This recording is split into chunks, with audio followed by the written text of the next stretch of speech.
사랑하는 여러분, 오늘 우리는 하나님의 뜻에 대해 이야기 나누고자 합니다.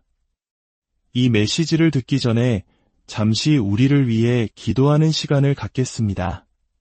주님, 이 시간 당신의 말씀을 듣는 모든 이들에게 하늘의 지혜와 평안을 내려주소서. 이 메시지가 잠시 스쳐 지나가는 소리가 아니라 우리 삶의 방향을 비추는 등불이 되게 하옵소서. 만약 오늘 나누는 이야기가 여러분의 마음에 깊은 울림을 준다면 구독과 공유를 통해 이 은혜의 메시지를 더 많은 이들과 함께 나누는 축복의 통로가 되어주시길 부탁드립니다. 여러분의 작은 행동 하나하나가 누군가에게는 새로운 희망의 씨앗이 될 수 있습니다. 주님의 이름으로 여러분 모두를 축복합니다. 우리 주변을 둘러보면 마치 하나님과 직통 전화를 하는 것처럼 보이는 사람들이 있습니다. 그들은 기도하면 즉시 응답을 받는 것 같고 하나님께 표적을 구하면 머리 위로 비둘기가 내려앉는 것 같은 놀라운 경험을 하기도 합니다. 그런 친구를 보면 때로는 부러움을 넘어 마음 한구석이 답답해지기도 합니다. 나는 왜 다를까? 나는 매일 기도하고 성경을 읽고 지혜를 구하며 하나님을 찾는데 왜 내게는 아무런 응답이 없는 것처럼 느껴질까? 마치 하나님께 전화를 걸었지만 계속해서 다시 걸어달라는 자동 응답 메시지만 듣는 기분입니다. 이런 순간에 우리는 수많은 질문을 스스로에게 던집니다. 내 기도가 잘못된 걸까? 믿음이 부족한 탓일까? 혹시 내 삶에 숨겨진 죄가 있는 것은 아닐까? 아니면 세상 노래를 너무 많이 들어서 내 영혼이 무뎌진 것은 아닐까? 만약 여러분이 이처럼 영적으로 길을 잃은 듯한 기분, 하나님의 뜻을 분별하기 어려워 영적 마비 상태에 빠진 것 같은 느낌을 한 번이라도 경험했다면 절대 혼자가 아님을 기억하십시오. 오늘 우리는 하나님의 뜻을 분별하려 할 때 많은 신앙인들이 흔히 빠지는 세 가지 함정에 대해 목회적 관점에서 나누고자 합니다. 그리고 아주 좋은 소식이 있습니다. 만약 여러분이 진심으로 하나님을 찾고 있다면 여러분은 생각보다 그분의 뜻에서 멀리 떨어져 있지 않다는 사실입니다. 먼저 우리가 하나님의 뜻을 이해하기 위한 기초를 다져보겠습니다. 하나님의 뜻에는 여러 가지 차원이 있습니다. 첫째는 주권적 뜻입니다. 이것은 우리의 행동이나 그 누구의 선택과도 상관없이 반드시 이루어지는 하나님의 거대한 계획입니다. 하늘에서 이루어진 그분의 뜻이 이 땅에서도 반드시 성취될 것입니다. 둘째는 도덕적 뜻입니다. 이것은 성경을 통해 우리에게 명확하게 계시된 뜻으로 우리가 매일 어떻게 살아가야 하는지에 대한 지침입니다. 우리가 다른 사람을 어떻게 대하고 어떤 행동을 해야 하는지에 대한 하나님의 기준이 바로 여기에 있습니다. 셋째는 허용적 뜻입니다. 하나님은 우리를 사랑하시기에 우리에게 자유의지를 주셨습니다. 그분을 사랑할지, 사랑하지 않을지, 순종할지, 불순종할지를 선택할 자유 말입니다. 때로 사람들은 그분의 마음 밖의 것을 선택하고 하나님은 그것을 허용하십니다. 하지만 놀라운 사실은 하나님께서는 그 모든 것조차도 결국 그분의 주권적 뜻을 이루는데 사용하신다는 것입니다. 마지막으로 개인적 뜻이 있습니다. 하나님은 우리가 태어나기 전부터 우리 각자에게 주실 은사를 알고 계셨고 그리스도 예수 안에서 선한 일을 하도록 우리를 창조하셨습니다. 이것이 바로 다른 사람들의 삶에 긍정적인 영향을 미치도록 우리를 부르시는 개인적인 소명입니다. 많은 사람들이 하나님의 뜻을 생각할 때 무엇을 해야 하는가에 집착합니다. 하나님, 제가 무엇을 하길 원하십니까? 다음 단계는 무엇입니까?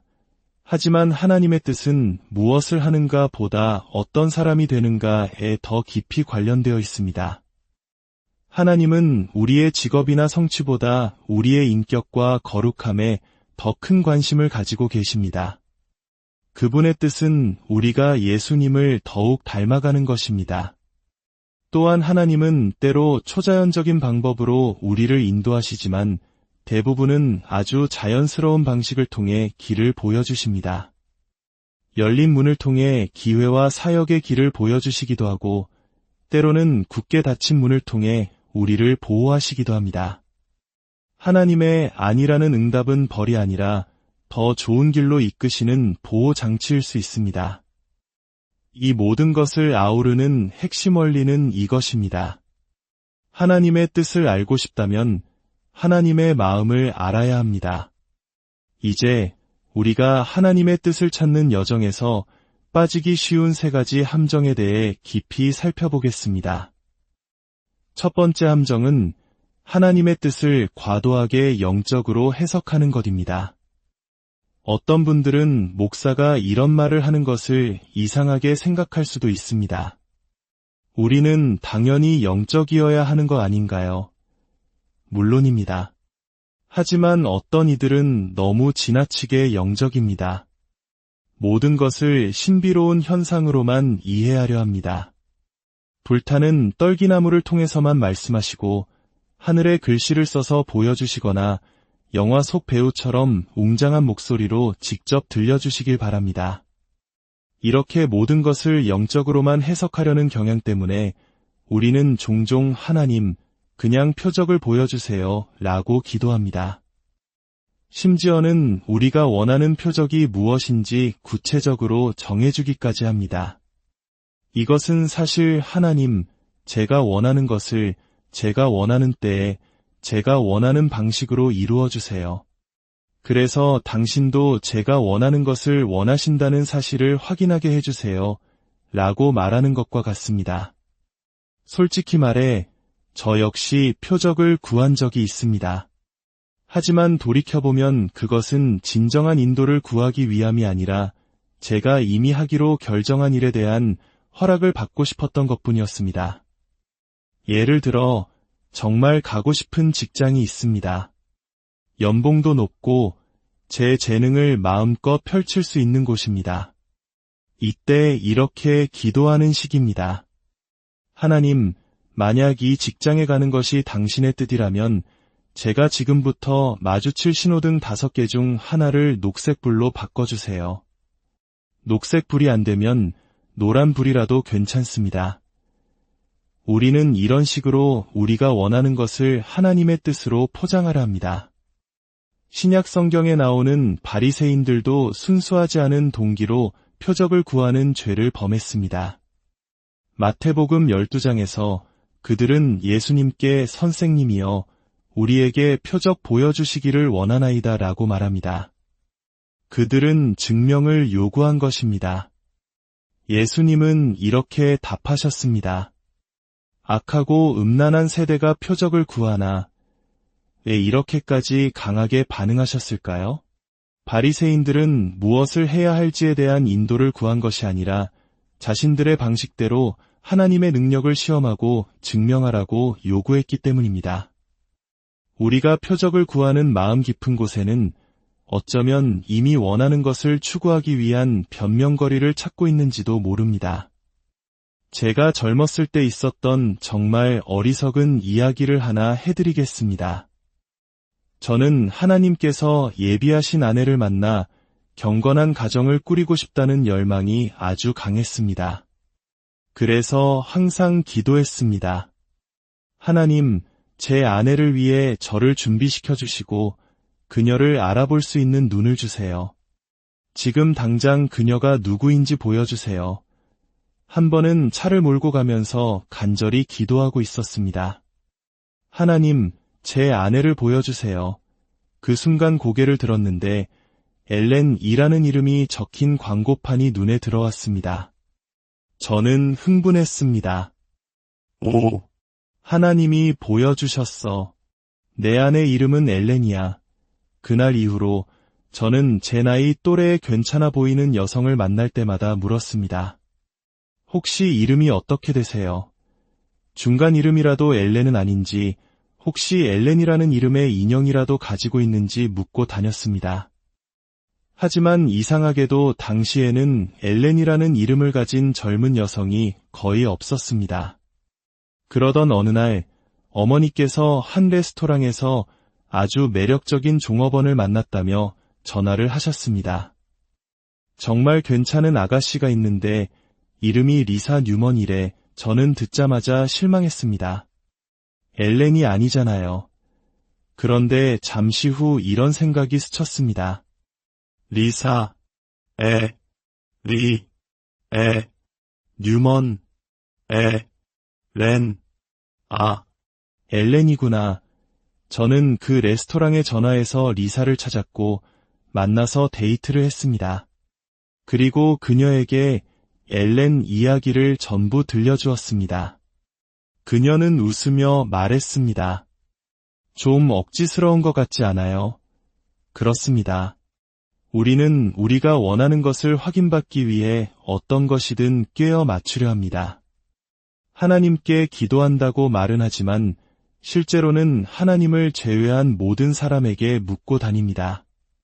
친구, 상담사, 심지어는 챗GPT에게 지혜를 구합니다. 우리는 성경은 덮어둔 채 열린 문만 구하고 있는지도 모릅니다. 야고보서는 우리에게 이렇게 말합니다. 너희 중에 누구든지 지혜가 부족하거든 모든 사람에게 후히 주시고 꾸짖지 아니하시는 하나님께 구하라 그리하면 주시리라. 지혜가 필요하다면, 방향이 필요하다면 하나님께 가야 합니다. 하나님의 뜻을 알고 싶다면 그분의 마음을 알아야 합니다. 두 번째 함정은 지나치게 분석하고 고민하는 것입니다. 이것은 오늘날 세대에게서 특히 두드러지게 나타나는 현상입니다. 왜냐하면 세상에는 너무나 많은 선택지가 있고 소셜미디어를 통해 자신의 삶을 다른 모든 사람과 비교할 수 있기 때문입니다. 수많은 기회와 가능성을 보면서 정작 바로 눈앞에 있는 중요한 일은 하지 못합니다. 잘못된 선택을 할까봐 두려워하기 때문입니다. 어떤 학교에 가야 할지, 어떤 직업을 가져야 할지, 누구와 결혼해야 할지와 같은 큰 문제뿐만이 아닙니다. 심지어 넷플릭스에서 무엇을 볼지조차 결정하지 못하는 사람들이 많습니다. 선택지가 너무 많아서 더 재미있는 다른 작품을 놓칠까 봐 아무것도 선택하지 못하는 것입니다. 하나님의 뜻에 관해서도 마찬가지입니다. 우리는 모든 장단점을 목록으로 만들고 지나치게 생각합니다. 기도하고 있어요 라고 말하지만 사실은 결정을 미루고 있는 것뿐입니다. 실수할까 봐 두렵기 때문입니다. 우리는 왜 주저할까요? 우리 대부분은 절대적인 확실성을 원하기 때문입니다. 우리는 믿음이 필요 없는 결정을 내리고 싶어서 증거와 보증, 그리고 완벽한 확신을 원합니다. 우리는 스스로를 예수님을 따르는 자라고 부르면서 실제로는 믿음이 없는 삶을 살고 싶어 합니다. 하지만 히브리서 기자는 분명히 말합니다. 믿음이 없이는 하나님을 기쁘시게 하지 못하나니 하나님께 나아가는 자는 반드시 그가 계신 것과 또한 그가 자기를 찾는 자들에게 상 주시는 이심을 믿어야 할지니라. 우리가 하나님을 찾으면 그분을 만날 것입니다. 하나님의 나라를 먼저 구하면 그분께서 모든 것을 더해 주실 것입니다. 하지만 여기에 반전이 있습니다. 대부분의 경우 우리가 더 많이 분석할수록 순종은 더 적어집니다. 잘못된 결정을 내리기 싫어서 결국 아무 결정도 내리지 않는 것입니다. 아무 결정도 내리지 않는 것 역시 하나의 결정이라는 사실을 우리는 잊고 삽니다. 우리는 완벽한 평안을 기다리고 하늘의 표적을 기다리고 100% 확신이 들 때까지 기다립니다. 하지만 그러다가 결국 불순종의 자리에 머물게 됩니다. 하나님을 기쁘시게 하는 것은 바로 믿음이기 때문입니다. 잠언 3장 5절에서 6절은 우리에게 이렇게 말씀합니다. 너는 마음을 다하여 여호와를 신뢰하고 내 명철을 의지하지 말라. 너는 범사의 그를 인정하라 그리하면 내 길을 지도하시리라. 여기서 인정하라는 히브리어 단어는 야다입니다. 이 단어는 매우 깊은 의미를 담고 있습니다. 야다는 단순히 머리로 아는 지식이 아니라 관계적이고 경험적인 깊은 알을 의미합니다. 하나님의 뜻을 알고 싶다면 그분의 마음을 야다해야 합니다. 이 단어가 얼마나 깊은 의미를 지녔는지 알려드리겠습니다. 창세기 4장에서 아담이 그의 아내 하와와 동침하매라고 기록되어 있을 때 사용된 단어가 바로 이 야다입니다. 즉, 가장 깊고 친밀한 관계 속에서의 알을 의미하는 것입니다. 범사에 그를 야다하라. 여러분의 연애 생활에서 그분을 야다하십시오. 결혼 생활에서 그분을 야다하십시오. 자녀 양육에 있어서도 재정적인 결정을 내릴 때도 그분을 깊이 알아가십시오. 이것은 차가운 순종이 아니라 그분의 성품과 인격에 대한 친밀한 인식입니다. 여러분의 논리나 직감을 믿지 마십시오. 친구의 말이나 세상의 데이터를 신뢰하지 마십시오. 마음을 다하여 주님을 신뢰하십시오. 모든 길에서 그분을 깊이 알아가십시오. 그리하면 그분께서 당신의 길을 곧게 하실 것입니다. 기억하십시오.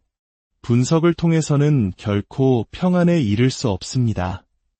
오직 믿음을 통해서만 평안에 이를 수 있으며 거기에는 언제나 믿음의 결단이 필요합니다. 때로는 불확실할 것입니다. 모든 세부 사항을 미리 알 수는 없을 것입니다. 앞으로 5년간의 완벽한 인생 지도를 성령께서 그려주시지도 않을 것입니다. 때로는 긴장되고 믿음의 발걸음을 내디딜 때 불편할 수도 있습니다. 그럼에도 불구하고 순종하십시오. 두려움이 당신의 삶의 최종 결정권을 행사하게 놔두지 마십시오. 성경에서 하나님이 누군가를 부르실 때마다 그들에게는 믿음이 필요했습니다. 아브라함에게 고향을 떠나라 하셨을 때, 노아에게 거대한 방주를 지으라 하셨을 때, 마리아에게 하나님의 아들을 낳을 것이라 하셨을 때, 베드로에게 배에서 내려 물 위를 걸으라 하셨을 때 모두 믿음이 필요했습니다. 심지어 예수님께서 십자가를 지실 때에도 나의 원대로 마시옵고 아버지의 원대로 하옵소서라며 믿음으로 아버지께 순종하셨습니다. 편안함 속에서 기다리느라 하나님께서 원하시는 순종의 삶을 놓치지 마십시오. 세 번째 함정은 어려움은 곧 잘못된 길이라는 착각입니다. 우리는 어떤 일이 어렵게 느껴지면 그것이 하나님의 뜻이 아닐 것이라고 쉽게 단정해버립니다. 재정적으로 하나님을 신뢰했지만 여전히 어려움을 겪을 때, 마음의 평안을 구했지만 여전히 불안할 때 우리는 생각합니다. 이렇게 힘든 걸 보니 이건 하나님의 뜻이 아닌가 봐. 하지만 기억해야 합니다. 하나님의 뜻은 선하지만 항상 쉬운 것은 아닙니다. 만약 어렵다는 것이 곧 잘못된 것이라면 인류 역사상 가장 큰 실수는 바로 십자가였을 것입니다. 예수님은 죽기까지 순종하셨습니다. 베드로전서 3장 17절은 말합니다. 선을 행함으로 고난받는 것이 하나님의 뜻일진대 악을 행함으로 고난받는 것보다 나으니라. 때로는 자기중심적인 욕망을 따라 쉬운 길을 가는 것보다 하나님의 영광을 위해 어려운 길을 가는 것이 훨씬 낫습니다. 우리는 이 세 가지 함정, 즉 과도한 영적 해석, 지나친 분석, 그리고 어려움에 대한 오해를 경계해야 합니다. 그렇다면 우리는 어떻게 앞으로 나아가야 할까요? 시편 37편 4절은 이렇게 말합니다. 또 여호와를 기뻐하라. 그가 내 마음의 소원을 내게 이루어 주시리로다. 여기서 기뻐하라는 히브리어 아나그는 부드러워지다, 유연해지다라는 뜻을 가지고 있습니다. 우리가 주님 안에서 기쁨을 찾고 그분을 즐거워할 때 우리의 마음은 부드러워지고 유연해집니다. 그분 안에서 만족을 누릴 때 하나님은 우리의 마음을 변화시키기 시작하십니다. 그분의 소원을 우리 마음에 심어주십니다. 그분을 알아갈수록 우리는 그분이 원하시는 것을 원하게 됩니다. 결국 하나님의 뜻을 아는 가장 좋은 방법은 그분의 마음을 아는 것입니다. 아버지 하나님, 우리 안에 역사하여 주시옵소서. 우리가 하나님 당신을 갈망하게 하소서. 당신의 마음을 아프게 하는 것들로 인해 우리 마음도 아파하게 하시고 당신을 기쁘게 하는 것들로 인해 우리도 함께 기뻐하게 하옵소서. 우리가 들이시는 모든 숨결, 우리에게 주어진 모든 순간이 당신의 선물임을 고백합니다.